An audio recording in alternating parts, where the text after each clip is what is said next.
Vamos dar início à nossa disciplina de Projeto e Administração de Banco de Dados com o assunto Normalização.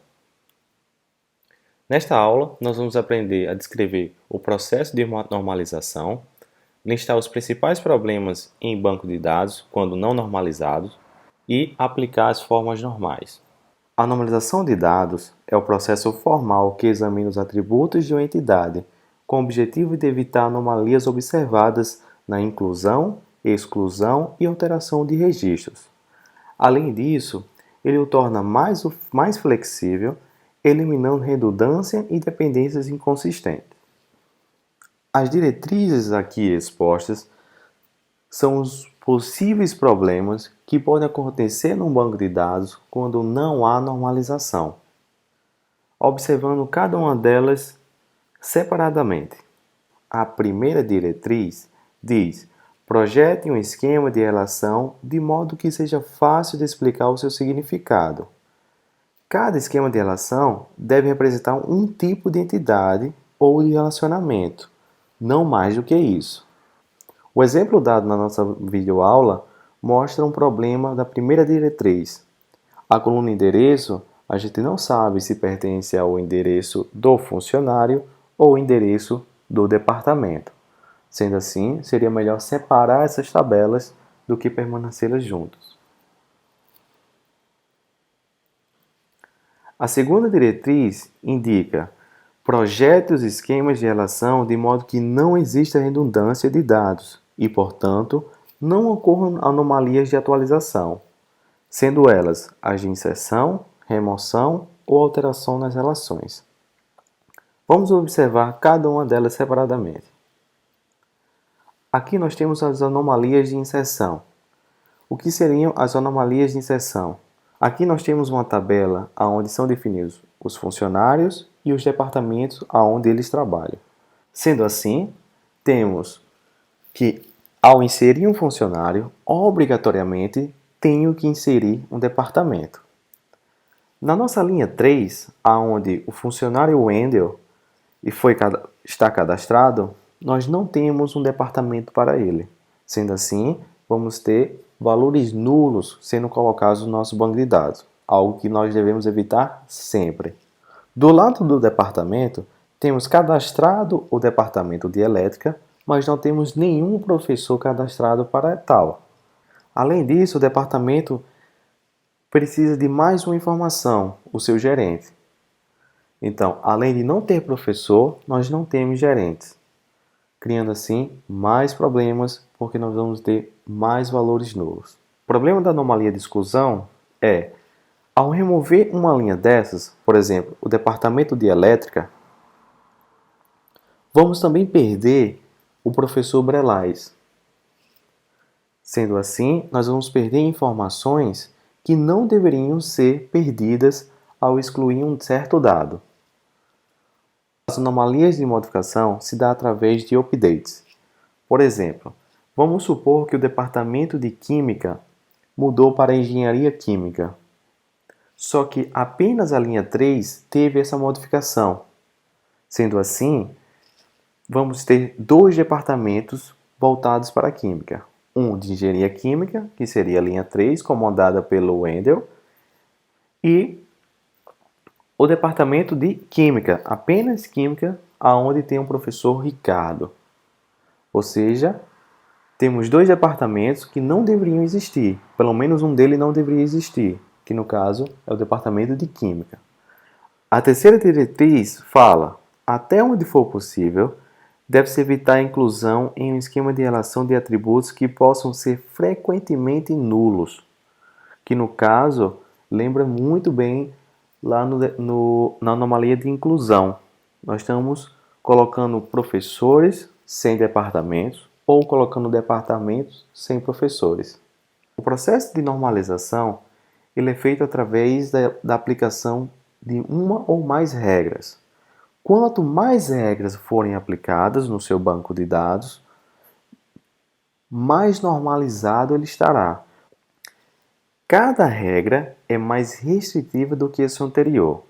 Além disso, a aplicação da terceira regra, por exemplo, só poderá ser feita se você já tiver aplicado a primeira e a segunda nesse modelo de dados.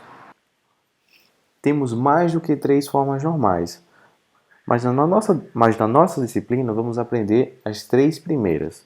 A primeira forma normal indica que nós só podemos ter atributos atômicos, ou seja, os atributos complexos, aqueles atributos multivalorados ou compostos, eles não podem existir.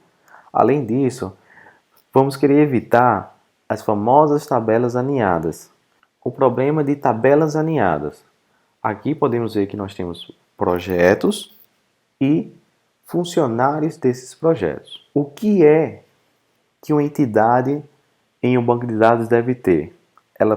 Ela deve ter apenas informações correspondentes àquela entidade. Se é um projeto, nós temos que ter apenas informações ou colunas de um projeto.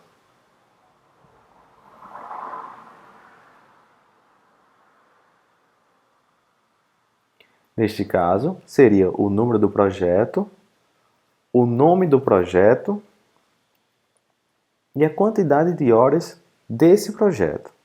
O que não é desse projeto? O CPF e o nome do nosso funcionário. Sendo assim, a melhor forma seria separar essas duas tabelas, onde nós vamos ter apenas informações de funcionário e apenas informações de projeto. A segunda forma normal, ela é apenas aplicada se existir chave primária composta. Caso isso não exista no seu modelo de dados, vocês já podem partir para a terceira forma normal.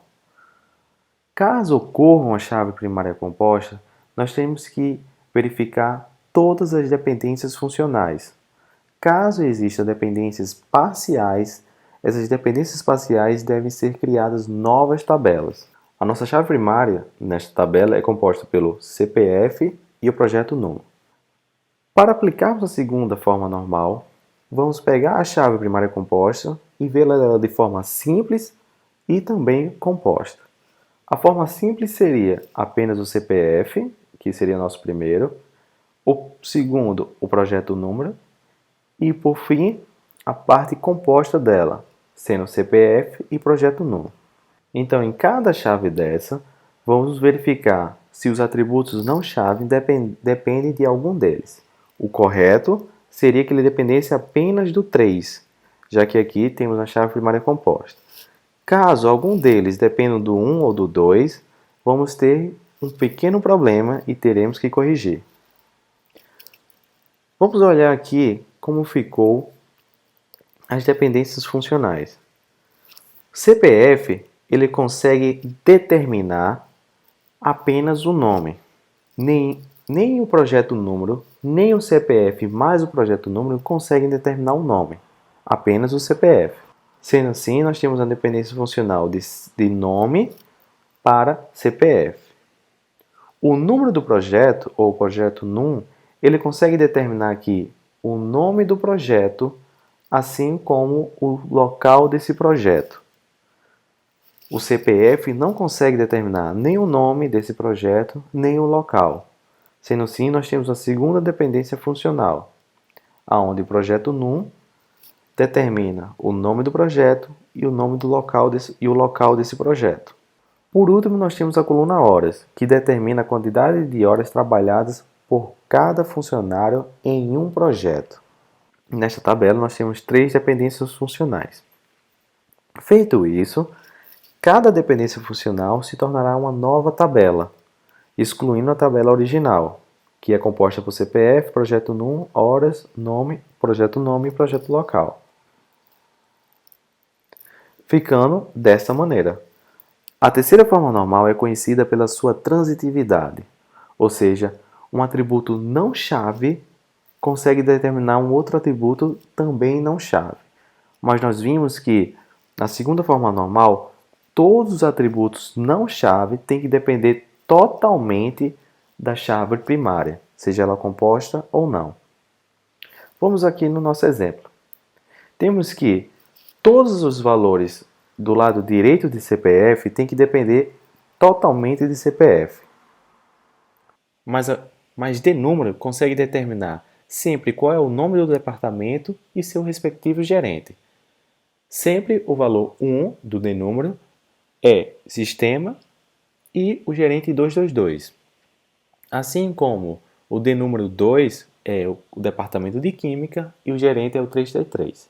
Sendo assim, nós temos uma transitividade, já que CPF determina D número e D número determina D nome e gerente. O que devemos fazer quando ocorre esse tipo de problema? Verificamos quem consegue fazer a transitividade. No caso aqui, a minha coluna D número é o nosso grande problema. Se nós eliminarmos ela, possivelmente retiramos a transitividade. Vamos pegar a coluna que está fazendo a transitividade, além das colunas que ela consegue determinar. Vamos criar uma nova tabela com essas informações. Então, D número passa a ser da tabela departamento, que acabou de ser criada, como chave primária, e ele vai determinar os outros atributos não chave, no caso, D nome e gerente. Além disso, nós continuamos com D número na tabela antiga, apenas para fazer uma referência, que o professor André, que trabalha no endereço Nascimento de Castro, ele é do departamento de sistema, assim como o professor Gilson também é. Qualquer dúvida com relação às diretrizes, às formas normais e as suas aplicações, por favor, fale na ferramenta Fale com o Professor.